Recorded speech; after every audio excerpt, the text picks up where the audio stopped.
wabarakatuh. Innal hamdalillah nahmaduhu wa nasta'inuhu wa nastaghfiruh wa na'udzu billahi min syururi anfusina wa min sayyiati a'malina. Man yahdihillahu fala mudhillalah wa may yudlil fala hadiyalah. Asyhadu an la ilaha illallah wahdahu la syarikalah wa asyhadu anna Muhammadan abduhu wa rasuluhu la nabiyya ba'dah.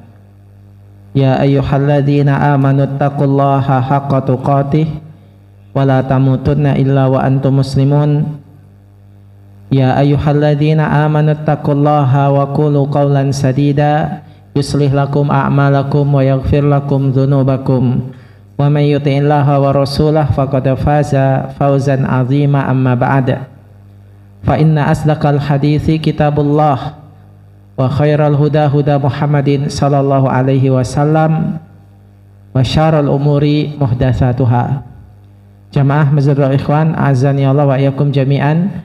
Kembali kita berkumpul kembali untuk membahas kajian kita dari hadis Arba'in An-Nawawiyah, masih membahas hadis yang ke-40 atau ke-39 tentang dimaafkan umat Muhammad karena lupa, tidak sengaja atau dipaksa. Baik, sudah kita jelaskan bahwasanya ketika seorang melanggar perintah Allah dan dia tidak tahu hukumnya, atau karena dia lupa, atau karena dia dipaksa, maka Allah maafkan. Akan tetapi para ikhwan sekalian, di sini harus kita bersama, ketidaktahuan seseorang terhadap hukum itu bisa dilihat dari beberapa sisi, baik dari konsekuensi hukumnya maupun sebabnya. Maka Syekh memberikan permisalan permisalan yang keenam. Berkata mu'allif ta'ala, rajulun zana yahsabu au yahsubu anna zina halal. Ada seorang laki-laki berzina dan dia kira zina itu halal, tidak apa-apa zina.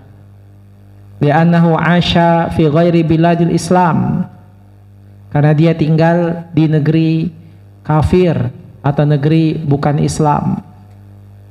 Wa huwa haditsu ahdi bi Islam, dan juga dia baru masuk Islam. Dia kira zina itu enggak masalah karena hal itu merupakan hal yang lazim di negaranya misalnya. Dan juga dia baru masuk Islam, dia belum tahu hukum-hukum dan larangan Allah secara sempurna. Maka orang yang seperti ini fala hadda alaihi, orang yang seperti ini maka dia tidak mendapatkan hukum had, tidak dicambuk kalau misalnya ditegakkan hukum Islam, atau tidak berdosa li'annahu jahil haitsu aslama haditsan, karena dia jahil dari sisi dia baru masuk Islam. Walam yadri anna zina haram, dan dia tidak tahu kalau zina itu hukumnya haram. Maka faqauluhu makbul, maka pengakuan dia, misalnya saya nggak tahu itu berzina itu haram, maka diterima, bisa diterima karena memang dia baru masuk Islam dan selama ini dia tinggal di negeri kafir. Walakin law qala rajulun, kalau seandainya ada seorang laki-laki asya bainal muslimin, dia tinggal di tengah-tengah kaum muslimin, innahu la yadri anna zina haram, kemudian dia mengatakan saya tidak tahu kalau zina itu haram, fa innahu la yuqbal qauluhu, maka yang seperti ini tidak bisa diterima ucapannya. Wa yuqamu alaihil had, maka mau tidak mau harus ditegakkan had, harus dicambuk walaupun dia ngaku belum tahu. Nah, jadi para sekalian subhanahu wa ta'ala, orang yang berzina karena dia tidak tahu itu belum tentu dimaafkan ketika dia tinggal di tengah kaum muslimin, dan aduannya bahwa saya tidak tahu itu tidak bisa diterima. Kemudian berikutnya, permisalan yang ketujuh, rajulun zana, ada seorang laki-laki berzina, wa huwa ya'lamu anna zina haram, dan dia tahu zina itu haram. Jadi ada seorang berzina, dia tahu zina itu hukumnya haram. Lakin la yadri anna zanil muhsan alaihi rajam, akan tetapi dia tidak tahu kalau melakukan zina, kalau sudah menikah, hukum hadnya berat, yaitu dirajam, ya, dilempari batu sampai meninggal. Wa qala innahu law alima anna alaihi rajam mazana. Kemudian dia mengatakan, kalau seandainya saya tahu berzina itu konsekuensinya akan dirajam, saya nggak akan berzina, ya, karena aku nggak tahu hukumnya berat, ya, kalau berzina sesudah menikah itu dirajam.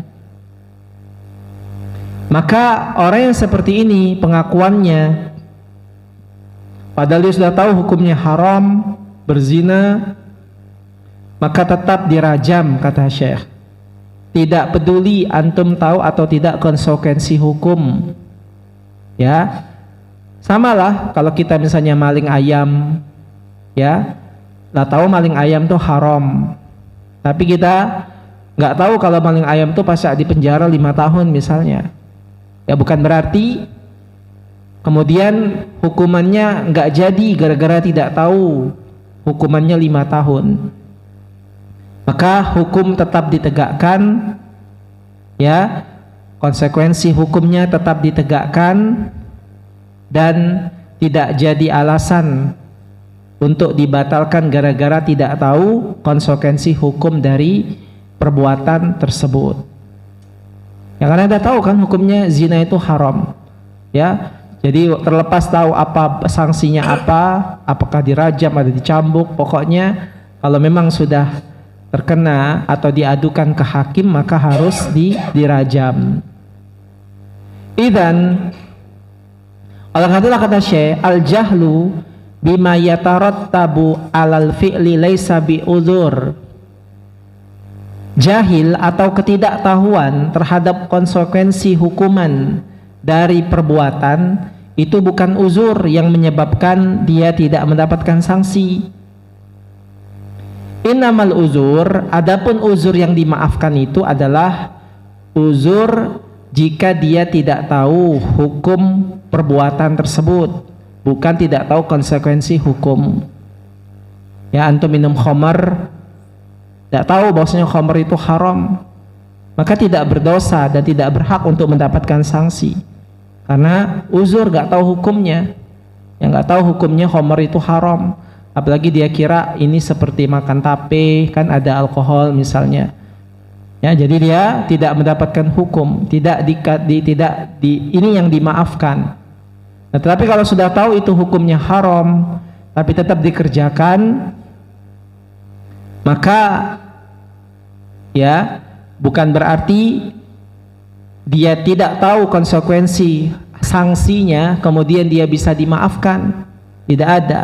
Tetap sanksi atau konsekuensi hukum dari perbuatan yang kita jelas melanggar keharaman tetap ditegakkan kepada orang tersebut, karena dia sudah tahu hukumnya haram melakukan perbuatan tersebut.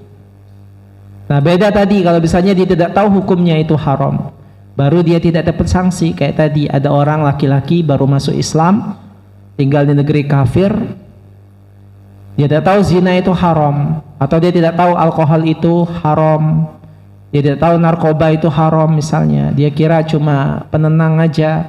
Nah, maka tentu ya karena ketidaktahuannya, karena dia tidak paham agama Islam, maka tidak mendapatkan hukum had. Nah, jadi para sekalian harus diketahui yang dimaksud uzur jahil itu, ya, uzur jahil itu dimaafkan kalau dia tidak tahu hukumnya. Apapun perbuatan kita, kalau kita tidak tahu itu hukumnya haram, maka dimaafkan. Tentu misalnya dulu pernah ikut perbuatan yang haram seperti mengambil riba, ya, kemudian mengambil pinjaman uang ke bank misalnya. Nah kalau memang nggak tahu, ya nggak apa-apa, nggak berdosa, karena uzur jahil tadi, karena dia kira nggak apa-apa, karena dikiranya kan apa masalahnya, nggak ada masalah, ya. Nah tetapi kalau dia sudah tahu, maka dia berdosa. Baik, kata beliau, dzakarna awalan anna hadza fi haqqillah. Kami sudah sebutkan, kata beliau, di pertama kali, bahwasanya yang mendapatkan uzur dimaafkan Allah ketika kita melanggar hukum agama, ketika kita melakukan perbuatan yang haram, melanggar hukum Allah, dimaafkan Allah itu terkait dengan hak Allah. Allah maafkan. Apa saja yang kita lakukan karena kita dipaksa, tidak tahu, atau tidak sengaja, Allah maafkan. Amma fi haqqil makhluk fala yaskut ad-daman wa in saqatal ism. Adapun terkait dengan hak makhluk, kalau seandainya kita melakukan perbuatan dosa yang terkait dengan haknya sesama manusia, maka berlaku hukum doman, yaitu harus ganti rugi. Dan walaupun dosanya tidak ada, karena kan dia melakukannya nggak sengaja misalnya, atau tidak tahu. Tetapi kalau terkait dengan haknya anak Adam, tetap harus diganti, harus ada doman, harus ada ganti rugi atas kesalahan kita kepada sesama makhluk walaupun tidak sengaja. Misalnya dzalika, seperti rajulun ijtara syah dhannaha syah fadzakkaha wa akalaha. Seperti misalnya ada seorang laki-laki yang dia menyembelih seekor kambing. Dia kira itu kambing dia, kemudian dia sembelih dan memakannya. Fatabayyana annaha li ghairi. Kemudian ketika dia sudah makan kambing itu, baru dia tahu ternyata itu bukan kambing dia, tapi kambing orang. Maka perbuatannya yang tidak tahu karena makan kambing orang itu tidak berdosa. Tetapi karena ini terkait dengan hak anak Adam, kita telah mengambil barang orang, maka kata beliau tetap dia harus ganti rugi. Li'anna hadza haqqun adami, karena ini haknya anak Adam. Wa hukukul adami mabniyatun ala masyahah, karena terkait dengan haknya anak Adam itu dibangun di atas masyahah, di atas mempertahankan hak. Nah, itu hukum asalnya, hak itu harus dipertahankan, bukan ambillah. Nggak ada yang namanya hak itu harus dipertahankan hukum asalnya, bukan hak itu diambil orang, ambillah. Kalau itu sedekah, ambillah. Tapi kalau hak itu hukum asalnya harus dipertahankan. Maka wayaskutu anhul ism li'annahu ghairu muta'ammad li akhdhi mali ghairih. Maka kata beliau, orang ini enggak berdosa, dia nyembelih kambing orang karena tahu, karena dia enggak sengaja, tetapi dia harus mengganti kambing orang tersebut karena telah mengambil harta orang lain tanpa hak. Jadi demikian ya. Jadi memang kita melakukan pelanggaran, Allah maafkan, tapi kalau terkait dengan hak anak Adam tidak bisa, harus dikembalikan, bukan milik kita. Apa saja kita mecahin motor orang, ngerusak motor orang, nggak sengaja ngelempar sesuatu ketimpa, mecahin jendela kaca orang, ya, atau kita minjem motor orang, motornya rusak, minjem mobil orang, mobilnya nabrak, itu semua kita nggak berdosa karena kesalahan kita, maksudnya kepada Allah, tetapi harus diganti. Ya, kalau nggak diganti maka kita telah melanggar hak anak Adam. Baik, contoh yang lain. Contoh yang lain adalah contoh terkait dipaksa. Rajulun akraha ala qatli insan atau ukroha ala qatlil insan. Ada seorang laki-laki dipaksa untuk membunuh orang lain. Wa qala lahul mukrih, yang memaksa itu bilang, imma an taqtula fulanan au aqtuluk. Kamu harus bunuh dia. Kalau kamu enggak bunuh dia, aku membunuhmu. Nah, ini ancaman dari pelaku pembunuh itu. Ya. Kalau kamu enggak bunuh dia, aku bunuh kamu. Nah, ini ancaman dari yang memaksa. Ya, pokoknya harus dibunuh. Wal mukrih yaqdiru an yaqtul mukrah. Dan yang membunuh ini memang memiliki kemampuan untuk membunuh yang dipaksa ini. Bukan sekedar ancaman. Ya, dia punya kekuatan untuk membunuh kita. Nah, sehingga kita bingung. Kamu bunuh dia, kalau kamu nggak bunuh, saya yang bunuh kamu. Maka faqatala dzalikal insan, maka yang dipaksa ini karena merasa dipaksa, kalau nggak dipaksa justru dia yang dibunuh, dia bunuh orang itu. Maka fa innal qatil al mukrah yuqtal. Maka kata beliau, ya, walaupun dia ini dipaksa oleh orang, maka tetap kalau seandainya ketahuan dia membunuh, dia harus dibunuh juga, dihukum qisas. Memang dia dipaksa, tetapi masalahnya paksaan ini terkait dengan hak anak Adam. Karena kalau terkait dengan hak anak Adam yang lain, tidak ada uzur walaupun dipaksa, walaupun tidak tahu, tidak sengaja. Pokoknya kalau dia terkait dengan hak anak Adam, ya, maka dipaksa itu tidak berlaku. Jadi dia kalau seandainya ketahuan membunuh, maka dia harus dibunuh juga, dihukum qisas atas perbuatannya. Jadi dia nggak bisa bilang sama hakim, wahai hakim, saya membunuhnya karena dipaksa. Kalau saya nggak bunuh, saya yang dibunuh. Tidak bisa alasan seperti itu. Karena ini terkait dengan hak anak Adam. Masalah kamu dipaksa itu urusan kamu. Jangan sampai gara-gara dipaksa kita justru menzolimi orang, membunuh orang lain. Maka tidak bisa. Ya, tidak bisa kita membenarkan perbuatan tersebut kemudian dia bisa bebas dari uzur tersebut. Baik, apabila kata beliau yang memaksa ini, yang dipaksa membunuh ini mengatakan, ana a'lamu annani idza lam aqtul ar-rajul faqatalani. Ya, qatalani. Kata beliau, saya tahu kalau seandainya saya tidak membunuhnya, aku yang akan dibunuhnya. Gimana ini? Ya, gimana saya? Masa saya dapat sanksi gara-gara itu? Karena saya ini dipaksa. Maka fanaqul halakal haq antabqiya nafsaka bi ihlakil ghairik. Kemudian kita katakan kepada dia, apakah kamu punya hak untuk, ya, menjadikan dirimu bisa mencelakakan orang lain? Apakah kamu punya hak untuk merugikan orang, untuk membunuh orang, ya, walaupun kamu dipaksa? Laisa lakal hak, kamu nggak punya hak walaupun kamu dipaksa.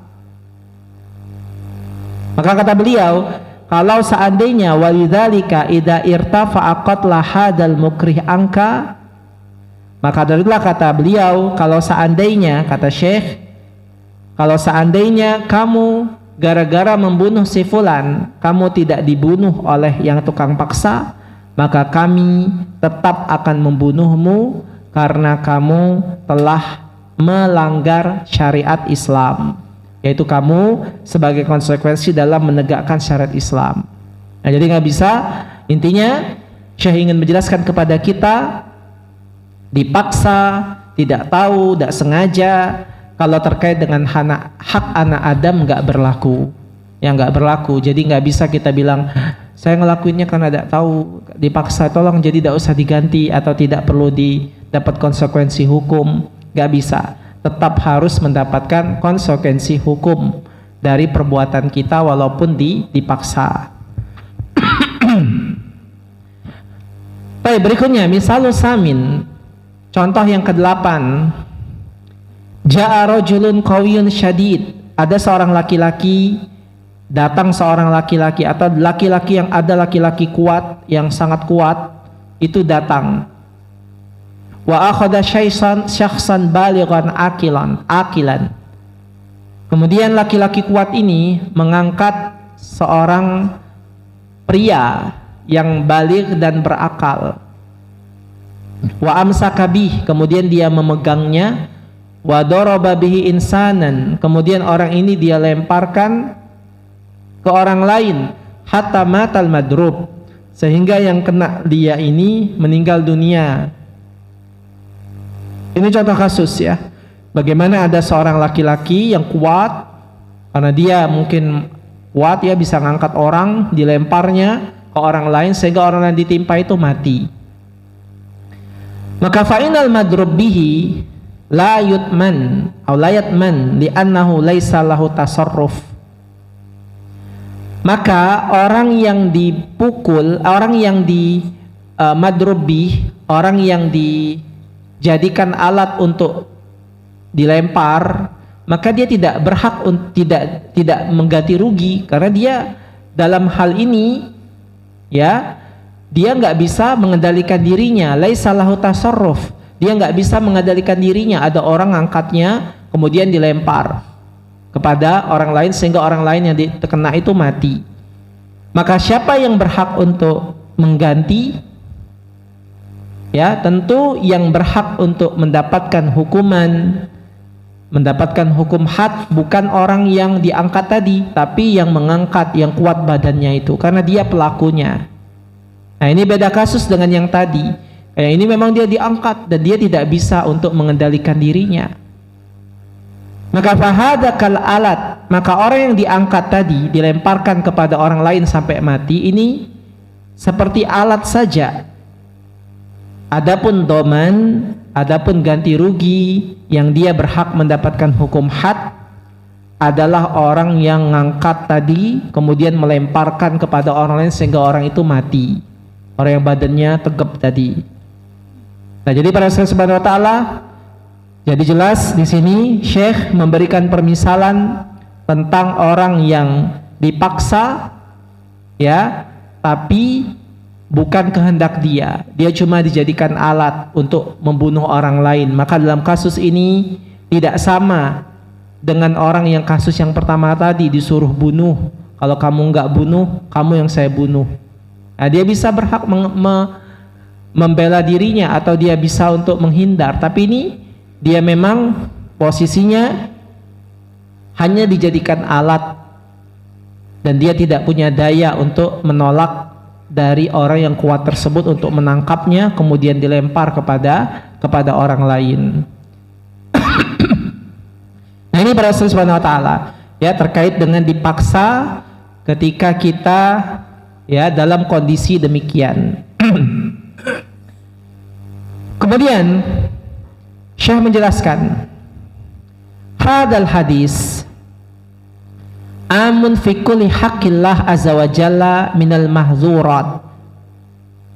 Hadis ini ya, yang dimaafkan dari orang yang tidak sengaja, lupa atau dipaksa, ini berlaku umum terhadap hak Allah azza wa jalla, terhadap mahzurat, terhadap pelanggaran apa yang diharamkan oleh Allah, sehingga Allah maafkan. Amal ma'murat, adapun terkait dengan perintah Allah, kalau dia terkait dengan perintah Allah, kita melanggar perintah Allah karena nggak tahu atau karena lupa atau karena tidak sengaja, maka la yaskut ada'uha wa qada'uha. Maka kalau yang seperti ini ya, dia tetap harus menjalankan ya, tidak membatalkan pelaksanaan perintah tersebut gara-gara nggak tahu, atau ya bukan berarti dia tidak wajib mengqadha, mengganti perintah Allah gara-gara tidak tahu, dipaksa atau tadi lupa. Kalau misalnya terkait dengan larangan Allah, kalau kita memang dipaksa atau lupa tidak tahu, kalau memang kita lakukan ya sudah, nggak ada konsekuensi hukum, nggak diiqab, nggak ada dosa, nggak ada apa-apa. Tapi kalau terkait dengan perintah Allah, kita nggak mengerjakannya gara-gara lupa, maka ini bukan berarti gara-gara lupa tidak lagi ada kewajiban mengerjakan, kata Syekh. Tetap dia harus mengerjakan. Fala budda an tuf'al, harus dia mengerjakannya. Tidak jadi alasan gara-gara lupa tidak jadi ngerjainnya. Walakin yaskut al ism fi ta'khiri bi udrin, akan tetapi dia tidak berdosa gara-gara dia tertunda mengerjakannya karena uzur. Nah, jadi seperti misalnya orang tidur ya, salat subuh kelewatan, bangunnya jam 9. Nah, dia kan berarti dalam keadaan tidak tahu atau lupa. Maka bukan berarti gara-gara dia lupa kemudian kewajiban salat subuh itu gugur.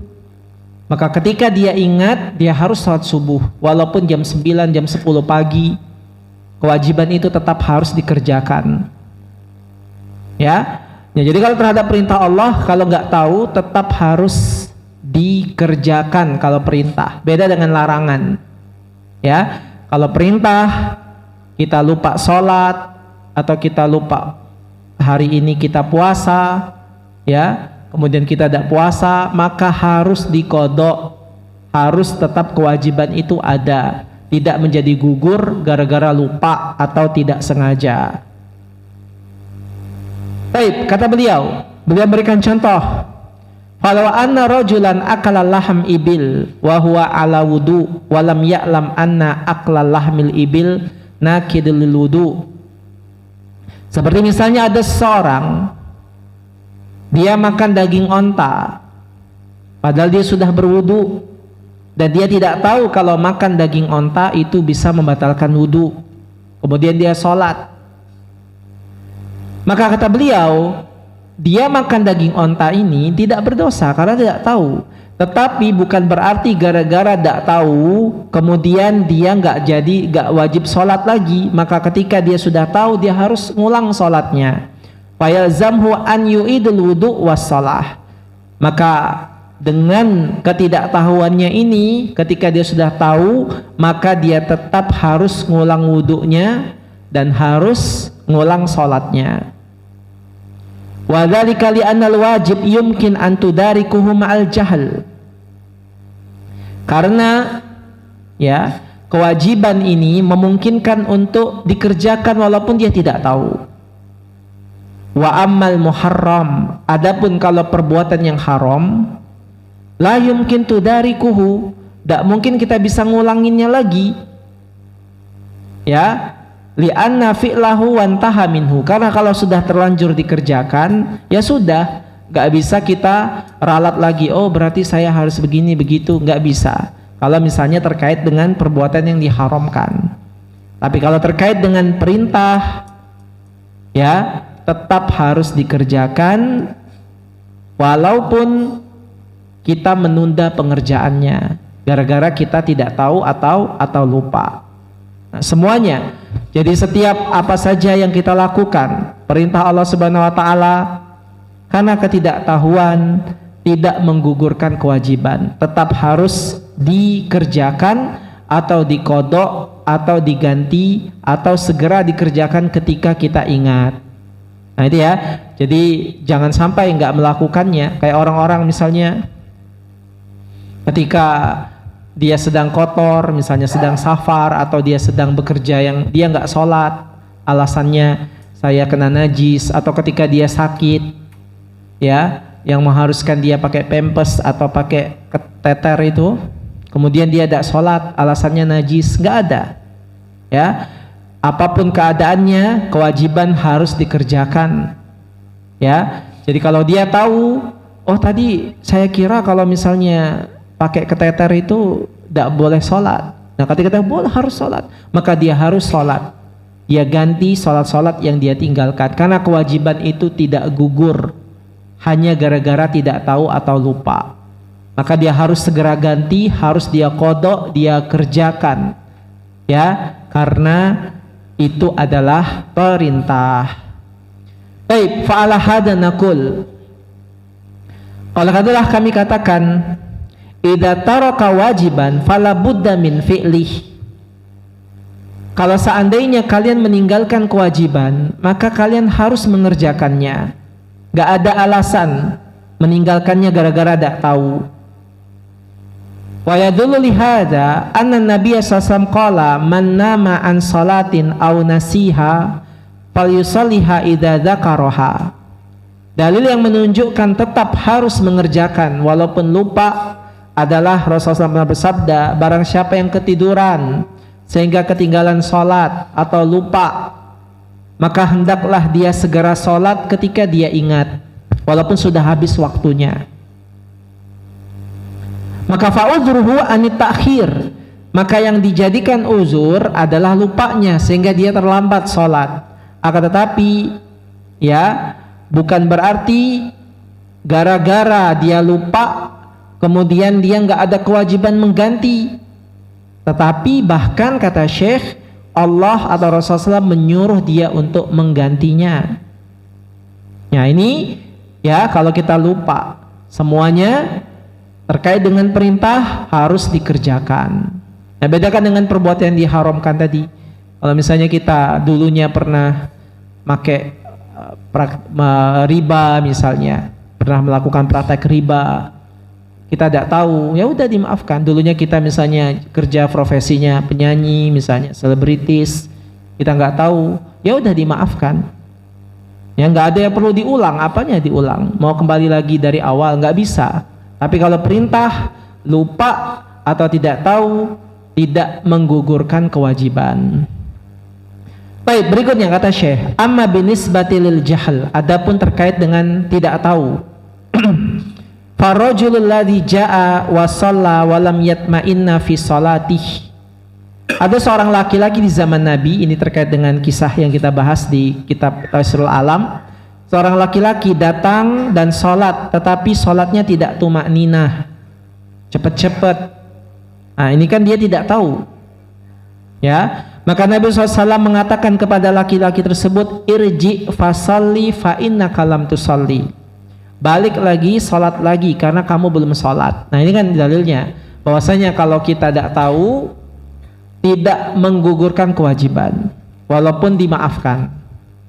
Ya, kalaulah misalnya gara-gara tidak tahu kemudian tidak perlu mengqadha, maka di Rasulullah SAW ketika tidak tahu, Rasulullah tengah bilang kayak gini, ya, oh kamu tadi salah, ya, jangan lagi diulang.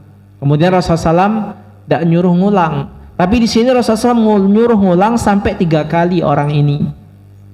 Sampai orang ini 3 kali ngulang-ngulang sholat terus, dan Rasulullah SAW suruh kembali bolak-balik untuk menyelesaikan sholatnya. Tadi sholat tadi nggak sah, sholat tadi tidak sah sampai 3 kali.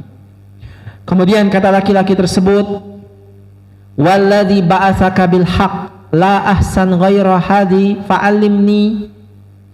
Ya, kata beliau, wahai demi jiwa yang mengutus engkau dengan hak, demi Allah yang mengutus engkau dengan hak, aku tidak bisa sholat lebih baik daripada ini, tolong ajarkan aku.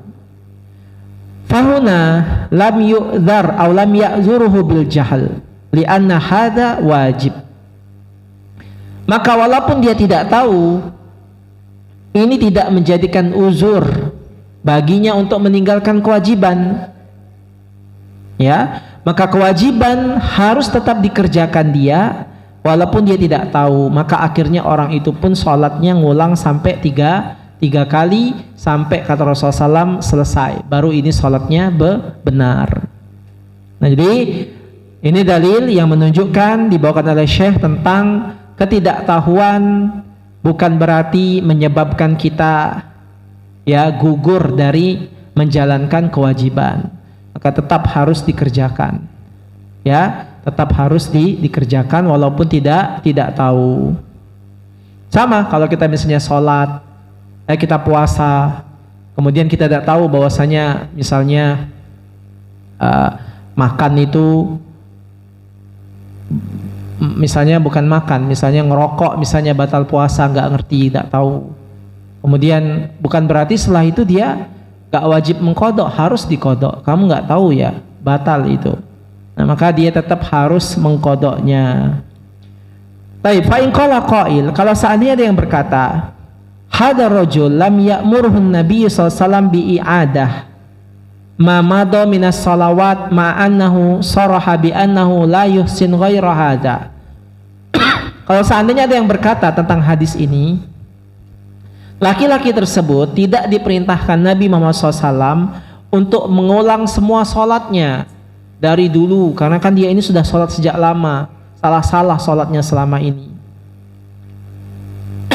Kenapa Rasulullah SAW tidak menyuruh dia untuk mengulang semua sholat yang sudah lalu? Hanya disuruh yang dilihat saat itu saja. Padahal kata Syekh, kita bisa menduga laki-laki ini mesti sholatnya yang lain-lainnya juga sebelum-sebelumnya salah-salah semua. Ya, karena dia mengatakan aku tidak pernah bisa lebih baik daripada ini. Nah, jadi bagaimana jawaban antum takulun? Padahal kalian mengatakan innal wajibat idza kana jahilan yu'dharu fiha bil ism ay yaskutu anhu lakin la budda min fi'liha. Padahal tadi kamu mengatakan bahwasanya kewajiban itu kalau tidak tahu tidak menjadikan uzur untuk dibatalkan. Akan tetapi ya, kenapa orang ini kok nggak disuruh ngulang sholat-sholatnya yang lama? Padahal kan sudah kita duga orang ini pasti sholat-sholat yang lama juga salah-salah semua. Nah, jadi bagaimana kita menjawab pertanyaan yang seperti ini tentang laki-laki tersebut? Kalau misalnya dia memang ya harus, kalau misalnya tidak tahu itu menyebabkan kita harus mengulang semuanya. Nah, bagaimana laki-laki ini? Pasti dia banyak yang harus dia ulang karena dia tidak tahu. Sementara perintah itu harus dikerjakan, tidak menjadikan uzur jahil sebagai berarti tidak perlu diganti. Maka kami katakan, kata Syekh, hadil mas'alah fiha khilaf bainal ulama. Masalah ini para ulama berselisih pendapat. Hal wajib taskutu bil jahil mutlaqan, apakah kewajiban itu bisa batal karena jahil secara mutlak? Au taskutu bil jahil in kana ghairu muqassir, atau kewajiban itu bisa gugur karena tidak tahu tetapi bukan dengan faktor karena kelalaian.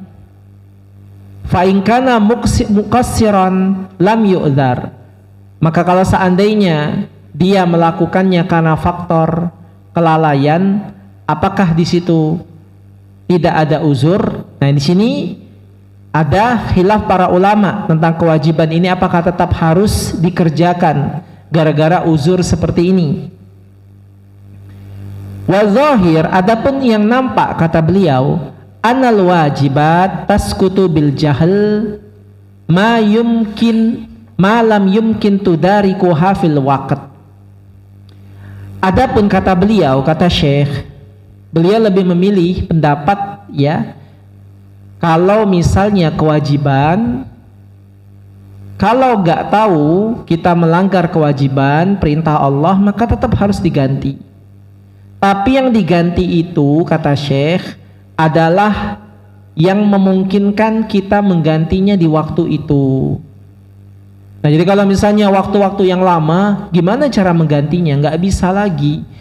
Misalnya dulu kita nggak, sama lah kayak misalnya kita dulu nggak pernah sholat, ya, dari sejak zaman baligh sampai usia 40 nggak pernah sholat. Usia 40 baru mulai nak sholat, bertaubat. Nah, kalau kayak gini nggak bisa kita menggantinya karena sudah masa lalu, dan itu kalau kita menggantinya nggak akan mungkin sanggup. Tetapi kata Syekh, yang perlu diganti itu adalah yang masih memungkinkan kita untuk menggantinya, bisa menghitungnya, bisa memperkirakannya. Ya, kalau misalnya nggak bisa memperkirakan, nggak bisa. Ya, misalnya kita ketinggalan sholat gara-gara misalnya kita sedang nifas misalnya. Ketika misalnya ibu hamil, ya dia tiba-tiba pecah ketubannya, sehingga dia nggak bisa sholat. Dia ingat pecah ketuban itu 2 hari misalnya, maka dia nggak bisa sholat ketika saat itu karena dia mules-mules. Maka dia bisa mengkodoknya nanti ketika suci setelah 40 hari melahirkan. Dia ingat 2 hari dia nggak sholat, masih bisa menghitungnya. Begitu juga puasanya, masih bisa dia menghitungnya. Tapi kalau sudah lama ini nggak mungkin bisa. Ya, wa yu'aidu hada anal hadis zakarna lam ya'mur fihi Nabi SAW hada rajul biqada' ma madha min salatih. Kata beliau, yang menunjukkan ini semua adalah berdasarkan hadis ini. Ya, karena Rasulullah SAW tidak menyuruh untuk mengulang semua sholat-sholatnya yang dulu-dulu yang sudah dia tinggalkan karena nggak tahu. Tapi Rasulullah SAW hanya menyuruh untuk mengqadha yang dia memungkinkan untuk menggantinya saat itu. Nah, jadi para ulama sekalian subhanahu wa ta'ala memang benar ya bahwasanya orang yang dia misalnya tidak mengerjakan sesuatu karena lupa, tidak tahu dulu-dulunya, kalau memang sudah nggak bisa lagi dihitung saking banyaknya, ya tidak mungkin lagi untuk kita menggantinya, maka tidak perlu untuk diqadha. Cukup yang diqadha adalah apa yang bisa kita saksikan, kita tinggalkan karena kita lupa, tidak tahu, atau kita dipaksa. Nah ini para Rasul subhanahu wa ta'ala, ya mudah-mudahan bisa dipahami. Masih berapa menit? Ya, waktunya sudah habis. Insyaallah Syekh memberikan permisalan-permisalan yang lain yang insyaallah kita bahas ada pertemuan yang akan datang. Wassalamualaikum Muhammadin wa ala alihi wasallam. Subhanakallahumma bihamdik asyhadu an la ilaha illa anta astaghfiruka wa atubu ilaik. Wassalamualaikum warahmatullahi wabarakatuh.